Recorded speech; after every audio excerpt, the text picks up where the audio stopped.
What's up, dudes? Welcome back to another episode of Rhomas Men's Team.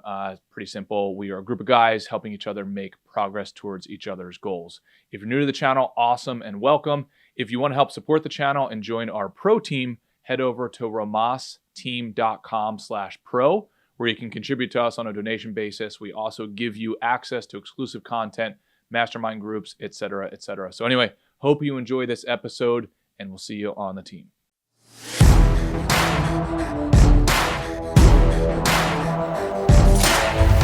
Mr. Ray, what's going on, brother?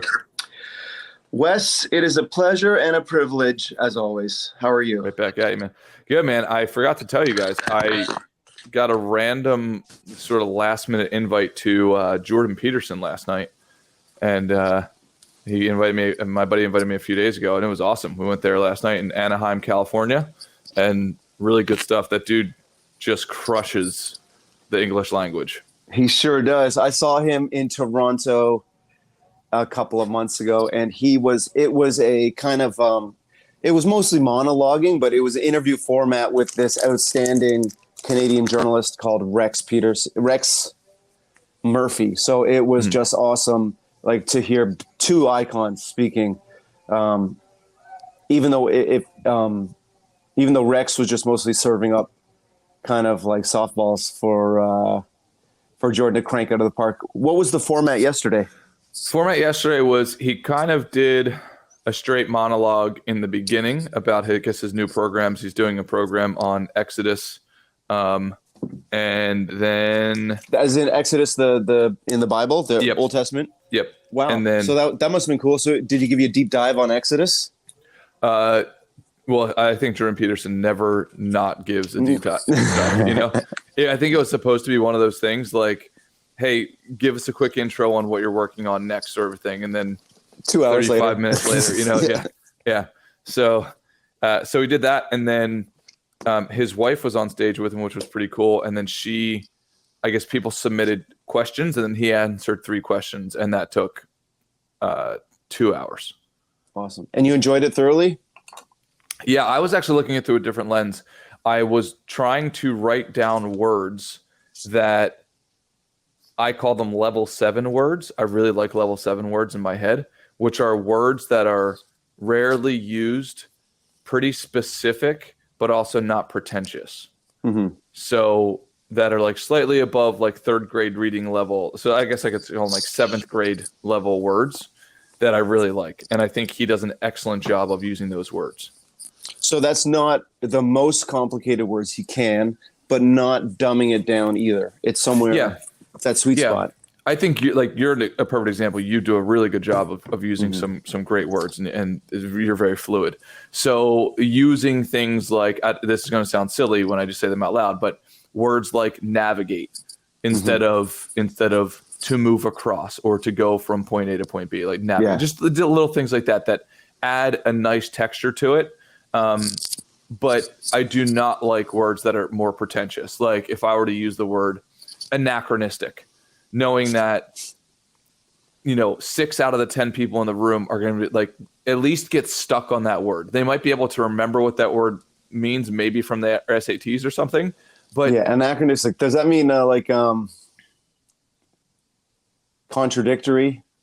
Or see, exactly. This is why it's a stupid something like word. It's like that. I would say it's why it's an ill-advised word, and words similar to that are ill-advised to use in conversation, because that a certain percentage of people are just not going to be able to comprehend it. So anachronistic just means out of place time-wise. So when I wear a vest to work, it's like he's kind of I don't know if this is correct usage, but like dressing anachronistically.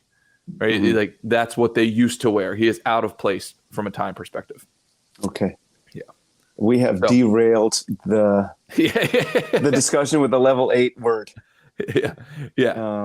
So anyway, that's how I was writing notes yesterday. Like the group that I went with, they're like, "Oh, can you send us your notes?" And I'm a weirdo. Like I was. If you were to read my notes, they look very weird. Just a bunch of words written in list order, and then I was trying to think of synonyms and antonyms to those words that were also level 7 words. And so do you remember anything like do you remember anything from the Exodus discussion and how it applies to today? It's funny, eh? It's like, it's so like I said, if you remember, the one of the only things I could really remember from that talk was beware of unearned virtue, right? Yeah. That So was the big takeaway. Yeah, I remember some. So, one thing of like when you're, if you act inappropriately and are not behaving with a proper amount of, let's say, order, then your life starts to disintegrate, and it disintegrates into nothing. And that's the desert. That's what you kind of go, that sort of thing. Is like nothing is the desert. And so that's what I like about Jordan Peterson, is that he figures out sort of like a tapestry to weave through story and psychology, and then also mirror it to personal experience, because in some weird way we can all relate to that, and then we can all relate to our life disintegrating, right, because of our lack of order. And then it's like, then he crystallizes it via picture and story form, saying that's the desert, that's what those people were going through in Exodus. They're like, oh, okay. So in a weird way, this is what made me more appreciative of your field, where he describes art as a very efficient way of remembering stories and therefore remembering important human patterns. That is super cool. Yeah. At least that's the way that I interpret how he speaks. And it's an efficient way?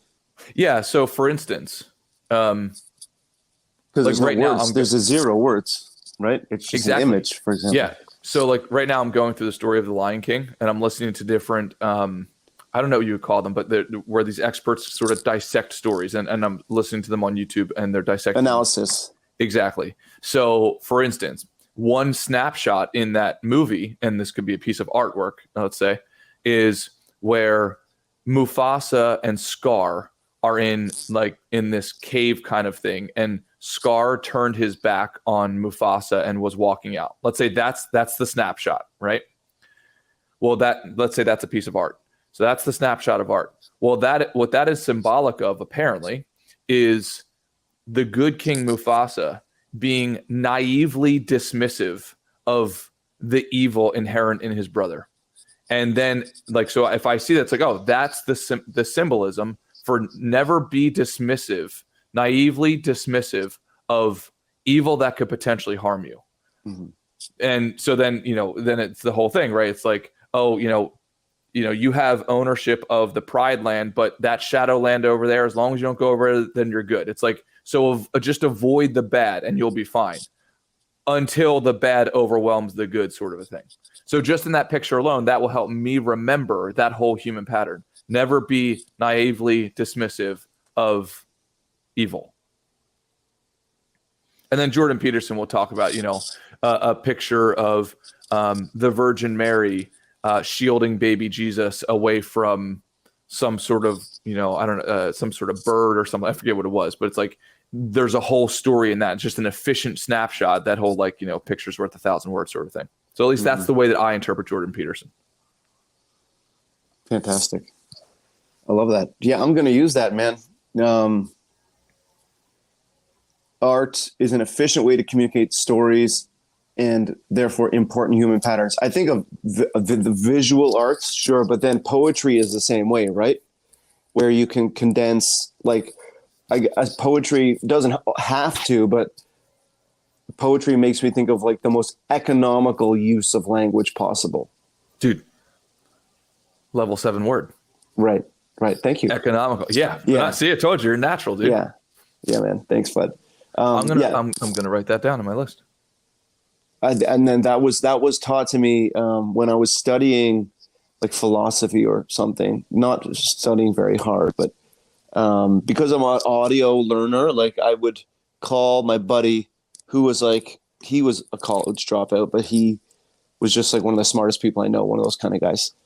Mm-hmm. And he was Greek, and he was of Greek heritage, and I was studying the ancient Greeks, philosophy. So I called him, and I was just blown away at maybe it's Plato or whatever ancient Greek, Homer, whatever it was.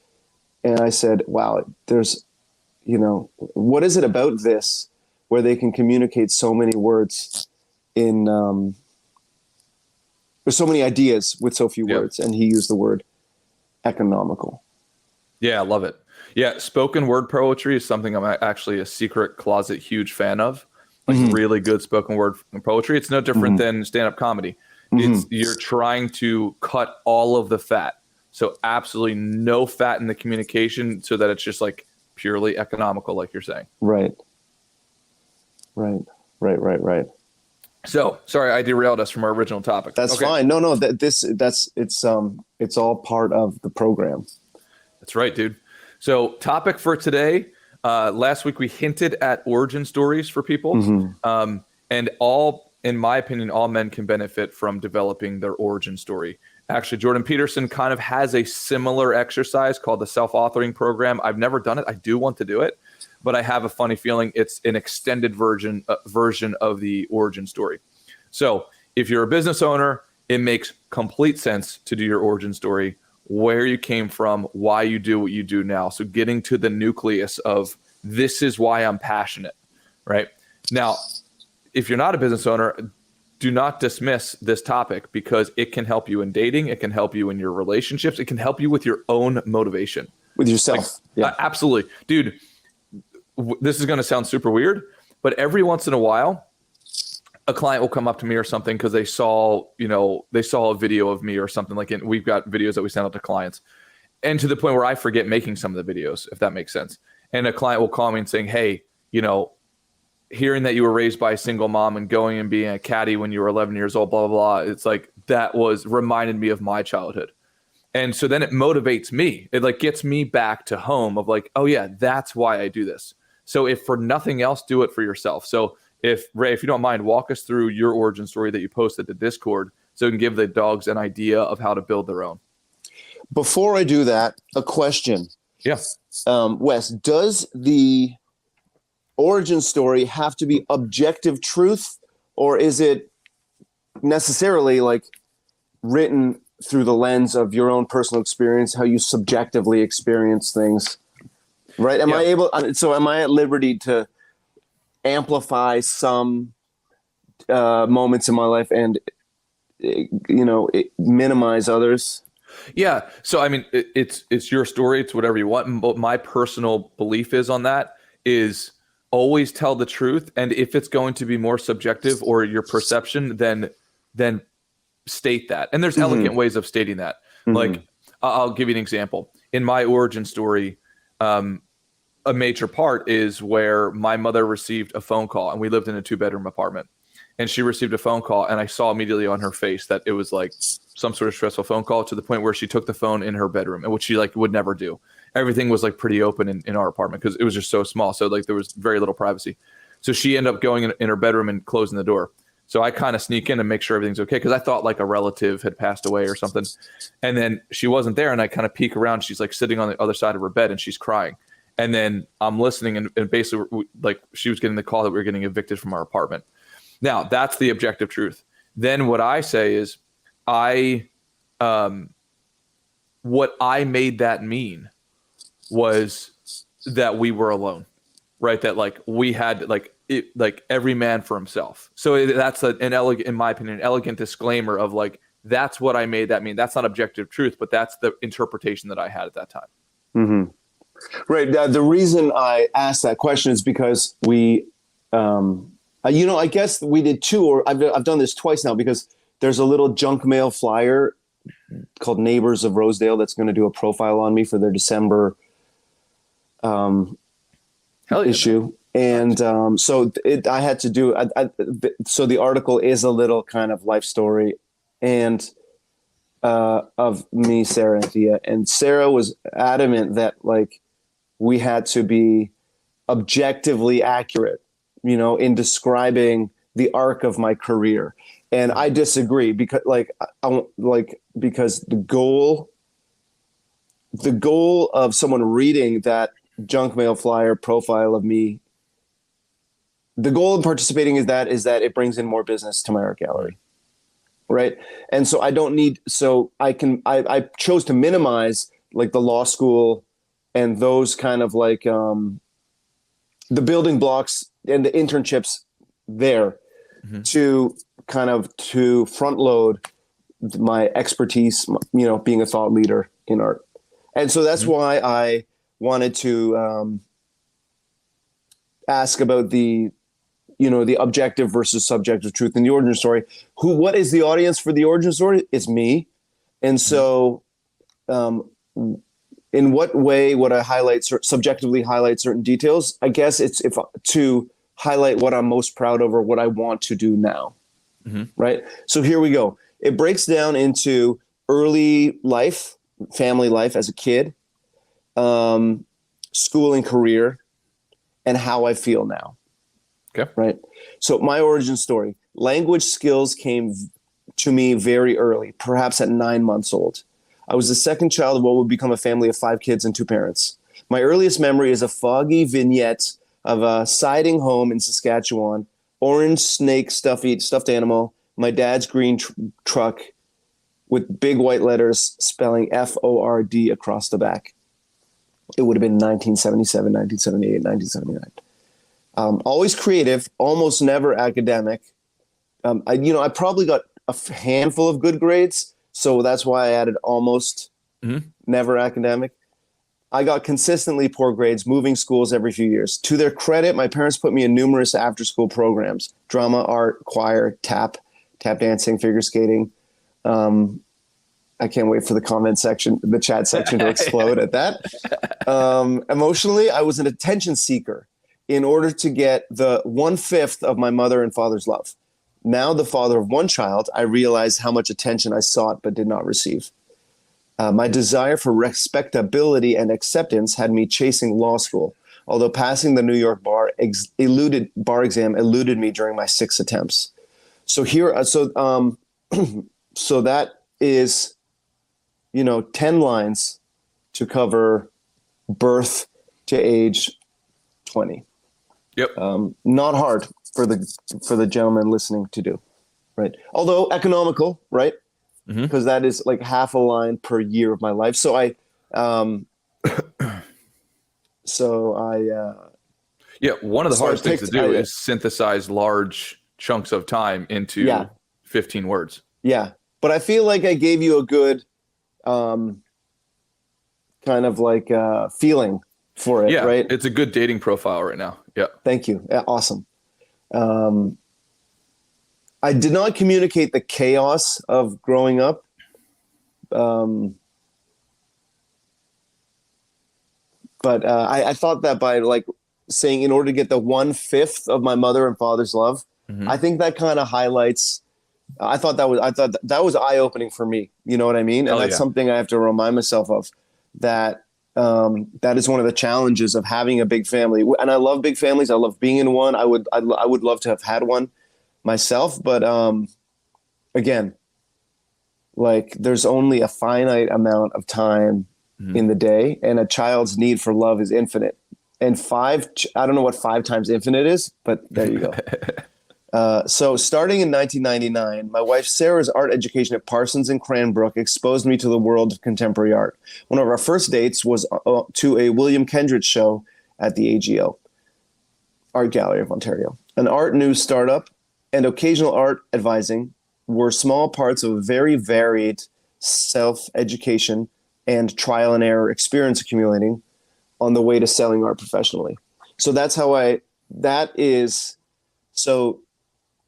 the 6 lines from law school to selling art professionally is how I compressed a 10-year transition, a 10-year painful transition of trying all kinds of different stuff before I landed where I'm supposed to be. Working at Belfoy Gallery was sort of an art boot camp where I learned to sell paintings and sculptures as if I were employed on a used car lot with infinite inventory. The boss would review every email and monitor every phone call, something I don't miss. But a definite highlight was selling art to Drake while he was building his mansion in the Bridle Path neighborhood in Toronto. A friend was watching me talk art with a client once, and he said later that he loved watching me operate in this environment. To him, I was doing the job I was meant to do. This is in stark contrast to the struggle, bad mood, and failure that inevitably results when I'm doing the wrong job. I instantly thought of the phrase, being spiritually fulfilled by my work. I don't think I've made up that phrase. I heard someone else say it. And it's just one of those kind of like mental models, That was just tattooed on the inside of my brain. Today, MCA Gallery is my own business where I pick the artists, market them, and sell them. I make plenty of mistakes. I make them again, even bigger. And then hopefully I learn from them. It's a lot of work and plenty of on-the-job learning, but I remain spiritually fulfilled. Awesome. Can I throw some things out to you? Please. I hope the lads can relate, and I hope the lads can be inspired to write their own one-page origin story. Not hard. Just kind of came out, like landed on the keyboard like Niagara Falls once I got started. Dude, and I'm serious. Like when I talk about dating profiles, literally, you can use this. There's infinite uses for the origin story. Whether, like I said, whether it be for yourself, for dating, for business, for your spouse, whoever. And there's so much value in going through it yourself and forcing yourself to remember things that you've forgotten. So, it's crazy. So, like remember things I've forgotten, or also just kind of come to terms with certain things, be at peace with certain things, forgive. You know what I mean? Oh, without a doubt. Yeah, without a doubt. So let me ask you this. For that origin story, so it's great, in my opinion, to have your origin story is kind of like open up your storage unit. Where you have like all the collection of your stuff from, there's your teddy bear, then there's a lot of junk. Yeah, exactly. So it's like the origin story is shining the light on those key moments that you can piece together the thing where you're trying to get. So you only want to take out of that storage unit what's important for that end user. So if you're trying to impress the new girl you're trying to date, you only take out, the teddy bear, the cute little baby pictures, and you leave the picture of the ex-girlfriend in the storage unit. Like you don't bring that part out, sort of thing. Yeah. Who is this origin story is to serve what goal and what avatar? And I kind of know, but it's just to get super clear. I don't, maybe you can help me distill that. I just could not motivate myself to work. I've had a bit of a cold or a flu or something the last couple of days, and I was just sitting at work. And so what I've thought of doing, but I rarely do, is I just went through my notebook for the last 2 weeks, and I just started highlighting things I still had not done, right? And then that's when I came upon our notes about origin story. Hell yeah. From October 21st. And I thought of it as a branding exercise. We did something similar, as you know, where we wrote a Luke Skywalker kind of heroic, like a hero's journey type myth about our ideal customer navigating the art world, right? And so because I found that story writing so useful, that's why I figured origin story was something I had written down that I had not yet done. So couldn't be such a bad use of my time. Oh no, it's outstanding. And so that was the motivation. Really, it was just like a kind of like a extension of the brand story writing. Yep. So love it. Do you mind if I throw out a couple things that Please. I would consider? Okay. So number one, you got to get super clear on your avatars. You will likely have 1 to 5 avatars. I think a sweet spot's 3. So I have 3 avatars in my business. I would suggest you and really get specific. And it's actually really easy if you just identify current clients that you have. So in the dating world, this is no different than identify the type of woman that you'd want to date. Now, time out, Wes. 1 to 5 avatars. The avatar is a placeholder for me, or the ideal client. The client, type of thing. Exactly. Yeah. Ideal client. So or ideal mate in terms. So in terms of work avatars are ideal clients. Yep. And dude, it's so funny. Literally can use this for anything. Yeah. I was thinking hiring, ideal anything. Employee. Literally anything. Everything you do that involves other human beings should be put through this exercise if those human beings are important. I have many men over the last, let's say, year ask me how to get friends, because it's kind of like a weird topic and that people don't like to say that out loud. But let's say, hey man, I don't really have a good friend group. Let's say something like that. And I tell them to go do this exercise, and they think it's kind of weird, but it's like, dude, it's just rational. So if you want to go and find a group of great friends, okay, describe that type of friend that you're looking for, like in great detail. Then once you find that avatar, then you can start to craft your origin story, like to attract that avatar, right? And then you can find out where they hang out, like all that stuff. Sounds creepy when we talk about like finding other men, but it's just the rationale of it, right? So for business, the first thing is you have to craft the origin story to be laced with elements that will attract that avatar. So for instance, I am going to assume that your ideal avatar is probably not, like, how do I say this?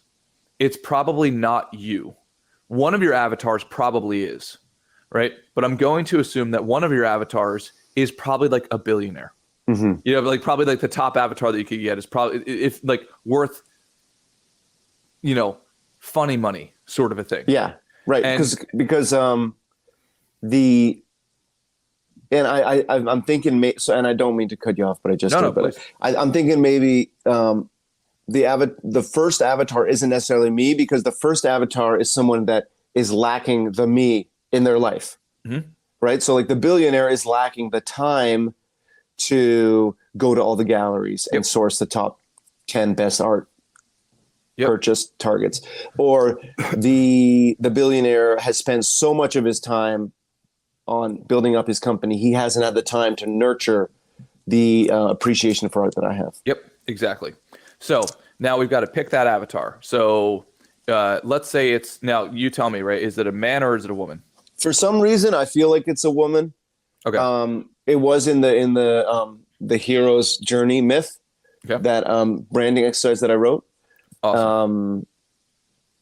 But it is, you know, it can be either, or maybe I need to make two, one that's male, one that's female. Definitely. So we'll just pick one for right now. And that's why it's so important to craft your origin story to suit those avatars.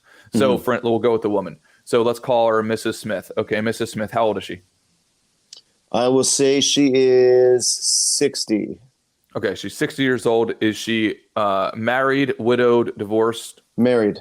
Okay, so she's married. Where does she live? Rosedale, Forest Hill, so the two fanciest neighborhoods in Toronto, or New York or Palm Beach, or ideally has properties in all three. Got it. Okay. So I would say chances are usually at that you're hinting at, that I'm hinting at, there's a good chance it's legacy money, right? Like something like that. You know, I'm okay with that. Or husband's money. Yeah. So I would almost say some sort of unearned money. Yeah. Right. Like that's the bucket that we could put it in. Okay. So worse to me. So here's the point. Now pretend that we're sitting down with Mrs. Smith, and dude, there's some phenomenal components to your origin story, right? That are going to be universal, right? Number one, like that line of trying to receive 1/5 of my parents' love. Yeah. Phenomenal. Yeah. Why? Because that's relatable. When I wrote that down, I was like, where the hell did that come from? You know, that's like years of therapy. Yeah. You know? So, and everybody can relate to that, especially a woman in her later years who's probably fighting for attention her entire life, whether it be from the rich father who was never around because he's working so much, or her current husband who's also equally never around, that sort of thing. So that's super relatable right there, right? Then what I would also go into is consider, so number one, you hit the relation point right there. You're going back to your childhood. Awesome. What I would probably consider doing is starting to lace your creative pursuits back to your childhood. Why do you think I mentioned tap dancing? Yeah, tap dancing and like ice skating and so on. And which is figure awesome. Skating, bro. Yep, which is awesome. And the way that I would connect it is that there was some sort of hidden, almost like taboo, I'm not supposed to do this thing. Like this creative thing's just to check the box on like art class sort of thing. But that's where I found my happiness. Like in a world of bits and bytes, I wanted to be in hues of color. Do you know what I mean? Like giving that sort of narrative. And then because I do see the common thread of like, you're being forced to fit this role basically for your entire life and fighting for the attention of those who you love, sort of a thing. And it's not where it's like trying to fit a square peg into a round hole, sort of a deal. Trying that, even so much as to attempt to become a lawyer, but like the universe was just telling you, this is not you, right? This is not me. This is not me. This is not me. How many times do I have to tell you? And then I was blessed to get married to a woman who like, what's that piece of art where like that little kid or that like boy is like pokes his head through the atmosphere, and all of a sudden he sees the world outside of that membrane. Do you know what piece of art that is? I don't know, but I'm there. I see it in my head right now. Yeah, it's like a complete like atmosphere that he's used to, and then he pokes his head through like this membrane. It's like, holy hell, there's a whole other world out there, sort of a thing. So that's what I hear in your story.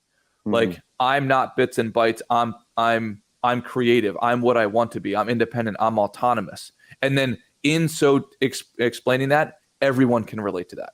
And it's like so giving the final destination of like, here I am. Like, that's why I'm here. This is a mission for me. It is not a job. It is not a career. It is my mission.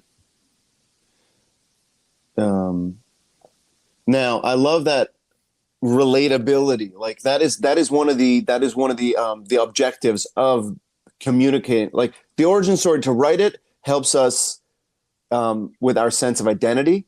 Oh yeah. But then when you communicate it part of it is part of the magic, like spell that it puts on people is the relatability factor. Dude, I would even, if I were in your shoes, I would even try to find a piece of art or get one custom created that tells that story. So again, as economical as as possible, down to one image. Yep, exactly. Right, and that makes me think of like in books, where like in personal libraries of old, guys would have a little card that they would glue in to each book, right, saying this book belongs to Ray, and there would be you could choose like the kind of like the graphic design or the art around it, and that like a picture that communicates the origin story in like one image. Exactly. That's what that makes me think of.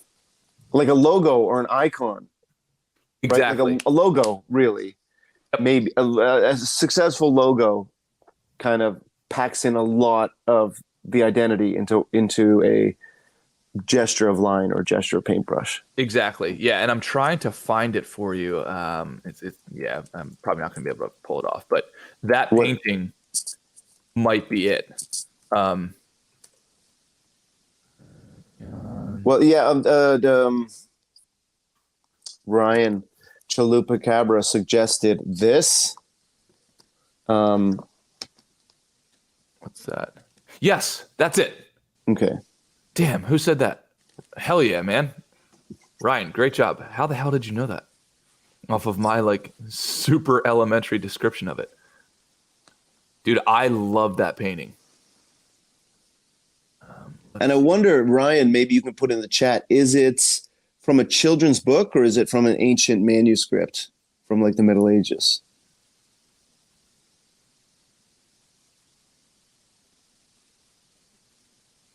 And I'm gonna...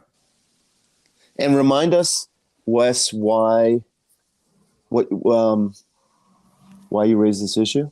Yeah, so like I can totally relate to this, and I think, and it's the painting that came to mind when you were telling your story, Ray, which is the way that I interpret something like this is you are born and native to this area, right? This region, yeah, traditional. Exactly. Yep, 100%, and it's small town. It's beautiful. It kind of fits like a picturesque, like story, like narrative, almost like American Dream sort of thing.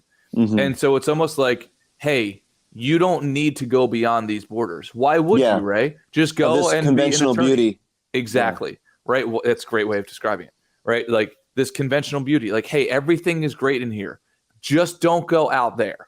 And then so for the majority of your life, if you look, like, it seems like that it's not like a young boy. I can't exactly tell, and I'm gonna kind of going. It's like a shepherd, maybe, right? Because there's like he's got this kind of like staff.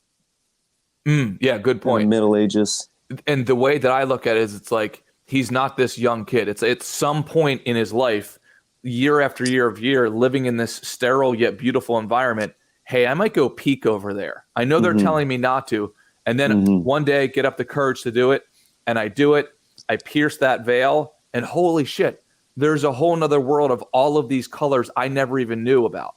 Right. And then the way that I would say, like, the next version of this is like, then you decide, Ray, in your own journey, I'm going to take the risk of and going outside of my current atmosphere and seeing where it goes. Yeah. And the risk is you fall off, right? And but the payoff is you get to live in the world of color that you love, that you feel is more naturally you. So that's how I interpret it. That's awesome, Wes. You're such a gay nerd. yeah. So like that was when I really hear your good, story, bro. That's what I think of. Like, if you could find it's like right up your alley. Find either that or a picture or a painting like that, and dude, that video for you, that's your origin story video. Literally, I would put that in your email signature. So like I have one in my email signature. Every email that I send out, hey, if you're curious about like why I do this, click here. So they click there, and then that is a link to a video. Yep. Where you tell your origin story. Yep. And have you done this? Oh yeah. Can you send me an email with this video? Totally. Yeah. I'd love to see that. Yeah. And that fulfills your challenge to me last time of creating video content. I'll send it to you. Awesome. Yeah. But like, you owe it to yourself, and you owe it to the people that you're trying to serve. Yeah. Oftentimes business comes down to, and anything else, like life and dating and relationships, restaurant menus, everything, right? Everything. It comes down to, like fundamentals executed over time. Yeah. With a differentiator, right? So it's like, first of all, you can beat most businesses. You can beat most other males in lots of different areas if you just do the fundamentals over time. Yeah. Look at the gym, right? Like you don't need a fancy program, but look at diet. Exactly. Right. Nothing fancy. Just do it often and for a long duration. School. Right. Exactly. Yep. Then you also need another differentiator, in my opinion, which is an emotional practice, or like practice. In other words, everything, dude. Right? Like everything that's worth getting. Like, do the fundamentals, and you'll get it, and you'll beat everybody else because they're just not willing to do the fundamentals for long enough. But then the differentiator, like, why are you different, and how can I relate to you? How can I take a shortcut on defining whether or not you're a good fit for me? That's also known as a value proposition, I think. Kind of, but this is more like value proposition is more like, are you competent and do I need the service? Like, that's kind of the value proposition. This is, do I know you, like you, and trust you?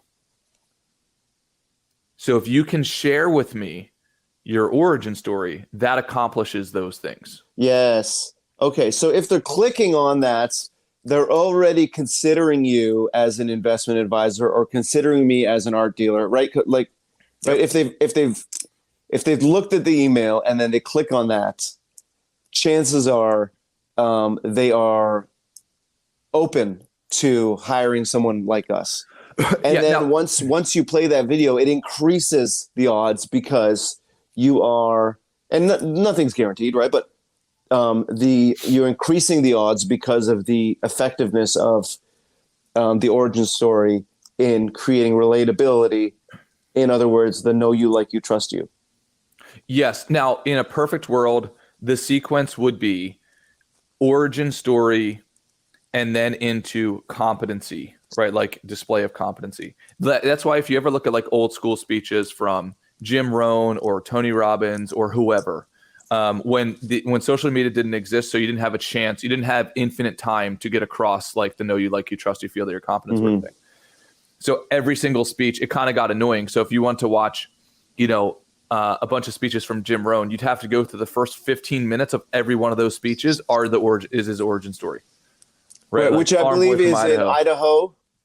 Yep. I mean, even I know it, right? Idaho, failures. Like failure, success, failure, success, failure, success. Yep. Right. Exactly. Yeah. So like origin story, old school boy from Idaho, wanted to create a living, got married, couldn't afford my family, was a failure to my, like all that stuff. And men can relate to that. Holy shit. Heavy is the head that wears a crown. There's so much burden that I have to bear from carrying this cross. How do I do it? I'm following the script that society tells me, but it's not working. Like all this kind of stuff. And then eventually, boom. And that's what, Ray, I'm telling you is my vote is we need some sort of epiphany that you had along the way, like making that pop.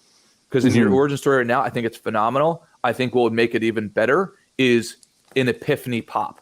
Like, well, the way, oh shit. The way I typically describe that epiphany is that I was going to law school, Sarah was going to art school, and the art parties were so much more fun than the law parties.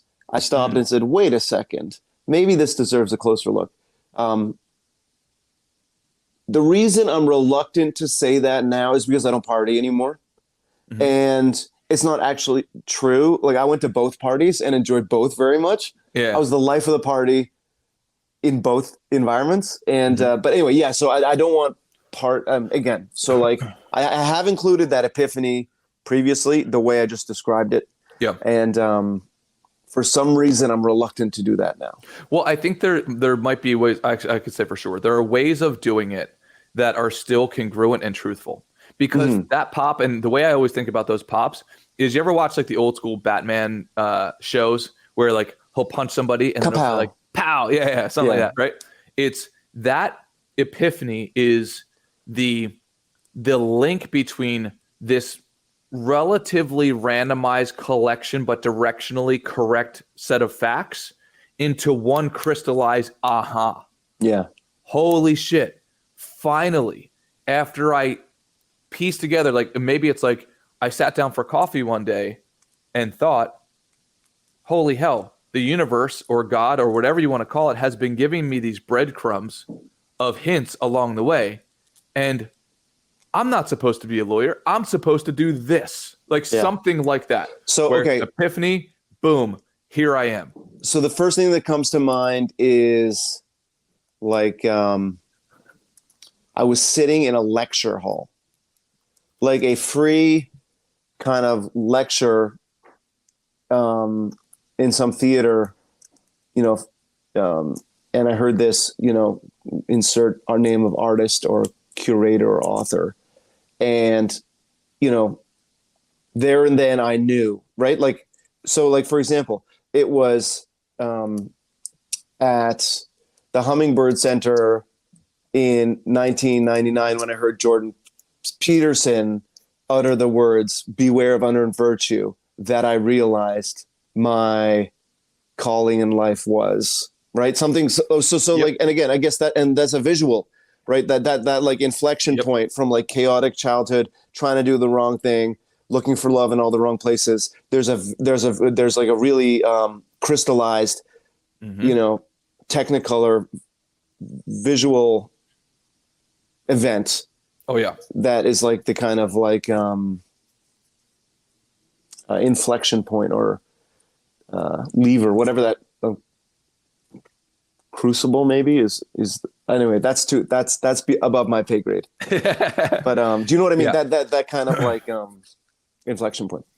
Oh, dude, spot on.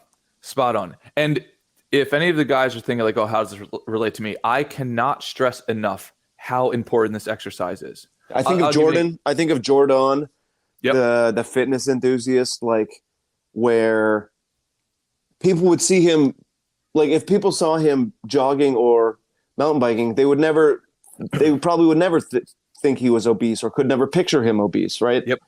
And but that motivation, like where if you could just grab his origin story and then whatever inflection point and the hard grind to get where he is now, right? Like it's I think of that right away. Oh yeah. And dude, the I think of Lucas, like when the Lucas said like it's hard. Remember when we had Lucas on a couple of weeks ago and he said like it might be hard to believe this, but I got fed up with being an assistant manager at a Domino's or whatever he said. Like it was just like I could smell that fake cheese. I could like, like that was such a potent image Yep. of why he's learning all these digital skills on his own. Like, Exactly. Dude, so I got to think of that. I got to think of that really memorable, punchy line. Yep. For that created the paradigm shift in my life. Yeah. What you are trying to do, in my opinion, is you are trying to take somebody underwater with you down to the depths that like you felt when you went through that yourself, to the depth of almost where the sunlight disappears, from the surface sort of thing. Take them down there, and then right at that like negative peak, the bottom most part of that journey, then you bring them back up into the light, right? And it's like when they can feel that with you, holy shit, right? Because it's a bit of a or the temptation is to describe our childhoods, Wes, as a bit of a horror movie, right? So that's bringing it down, and then the essential bringing them up. Yeah, and it's not fake. Like if you, I'm halfway through the book, The Body Keeps the Score right now, and everyone has childhood trauma that we can all relate to, because trauma is contextual, right? So you might not have been beaten as a child, but you know what it feels like to not get the attention that you need, right? Something like that. Shame, fear. Yep, exactly. So we all have that. And that's why I'm promising the guys right now, if you guys can spend take yourself out to a nice cup of coffee or whatever, put some nice music in your ears and sit down for a half hour and write your origin story. I would almost bet there's a 50-50 chance you will cry from it. Yeah, and dude, it was, and yeah, like I didn't even cry. I was just like, I didn't cry. It was like a shame defeater, it was like, this is why I am the way I am, and I'm good enough, or you know what I mean? Or like, yeah. Yep. Dude, without a doubt. For those of you guys who are dating or on interviews, I'll tell you one. Sorry, Wes, one more thing. It also reminded me that my wife is not the author of my personal story. I am, Oh, absolutely. And she loves me and she wants what's best for me. And she has her own idea of how I should describe my journey. But it's my story to tell. Yep. And she's lucky she's not here, or I would tell her to her face, Wes, what I'm so comfortable telling you. Yeah. No, but and again, boys, remember, write this for you. Write this for yourself, because you are good enough, and you fucked up, and Pete, the people raising you fucked up, but and it's your responsibility to be the hero in your own story, who reverses that damage or comes to terms with that, and just ends the revenge cycle or whatever it is, dude. And this is an essential step. Chicks dig scars, period. Right? Remember that. If you remove the pain and the trauma and the embarrassment and the vulnerability, then you remove the story. It's great, you're just some white dude, right? Do you know what I mean? That's kind of you're just some vanilla dude. You're forgettable. Exactly, 100%. Remember that chicks dig scars, and what Jordan Peterson talks about, it's the reason that Harry Potter has the scar of lightning on. It's he was monstrous, right? He's got a hint of evil and battle in his history. That's what makes him interesting. He was monstrous in his past, and he chooses not to act monstrously now. This is why I love working with dudes who literally went through AA, because they had a monstrous past like we all have. They just had a different version of it. But now they're taught a code with a team, so they know how not to do that, right? And they're committed not to doing that. Versus most people have more, to illustrate the story, most people, what Jordan Peterson would say, are bunny rabbits. Right? A bunny rabbit is not virtuous because it cannot act monstrously. Being virtuous is being a monster and not acting monstrously. And the extra sentence I use to rationalize that is the ability to act monstrously, but choosing not to, or deciding not to, or knowing that it's wrong to do so. Right? Exactly. The whole a gentleman, the definition of a gentleman is strength constrained. Right, not weak. That's a different thing, right? Both do not use violence, right? Right. But for very different reasons. The weak man because he can't. The strong man because he uses his words. Yes, exactly. So, dude, I think your origin story is phenomenal. It's just my Thank you, personal Wes. opinion. If you added those little things in there, it would make it like Such as the punchy, memorable line that explains the inflection point in my story from challenges to thriving. Mm-hmm. Like, what is that one thing that said, aha, right? And it also for guys thinking, Aha, eureka, the eureka moment. Exactly. And for some guys in there, like Jordan was saying a couple weeks ago, he's like, I don't know that I have that one moment. It's like, wait a second. It could be the mosaic, the cumulative cocktail of all of those tiny moments, but the moment was the decision, right? Like, or the awakening. Oh shit, this is what I'm supposed to do. And by the way, even if that's now as a result of the discussion, that's the thing. Yeah. And so like, I'm sure that if Jordan's anything like me, he would drink and then I was just thinking about this today. Like I drove by this fast food joint where there was a shooting at like 2 a.m. when two customers got in a fight, and one was like a security guard off duty or something. And so like, it's too bad when people work the night shift and they have to go get something to eat. But like, what do you think is going to happen at 2 a.m. in a fast food joint, right? And I can picture Jordan like just getting fat from partying all night like I used to, and then going and getting a Big Mac combo and eating in an undisciplined fashion, right? And he doesn't have to have one specific evening that was the inflection point. He could say a decade of drink, like, you know, it took a decade of drinking all night and then eating Wendy's at 4 a.m. for me to realize that, you know, I was filling an emotional, I was filling an bottomless emotional hole or whatever. Dude, which is but so relatable. that punchy like image of like, you know, like, you know what, drinking all night and then eating junk food at 4 a.m.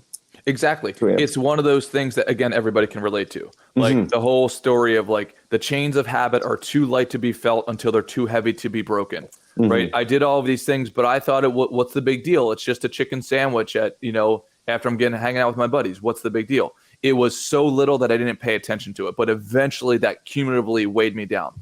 Right. It was one of those things that just like drip after drip after drip. I didn't pay attention to any single drip, but then it's like, oh shit, now it's just a drip in the ocean. Right. And I've got to come back from being whatever he was, 300 pounds or whatever that number was. And Ray, I can't see if you're still there. Sorry, no, I got an alert on my phone. Still here.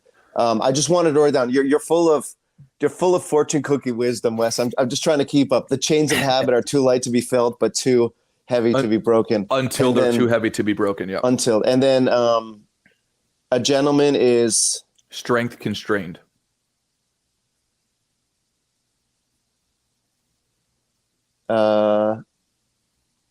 Yeah.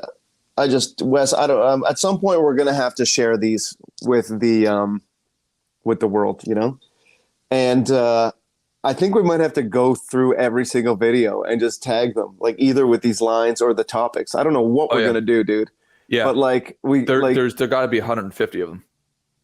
Lucas, Lucas on a regular basis asks me like, when are we like, you know, what is the point? What is the point of this exactly? If we don't share it with as many men as possible, the point is that it helps me, Lucas. Okay.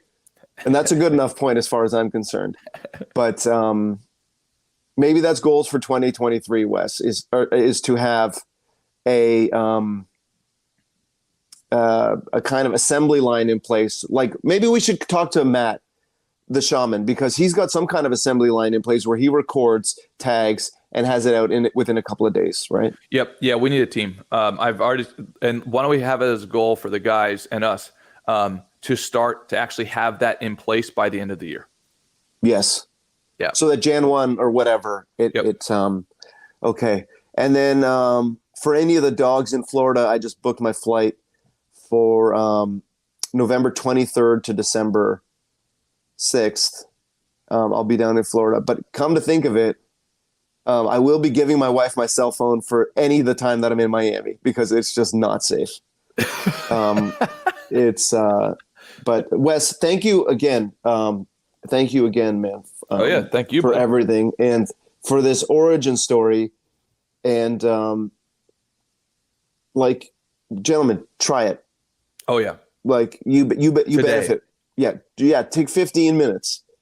And if you need any help, you know how to reach me, gentlemen. Ray at mcaprojects.ca.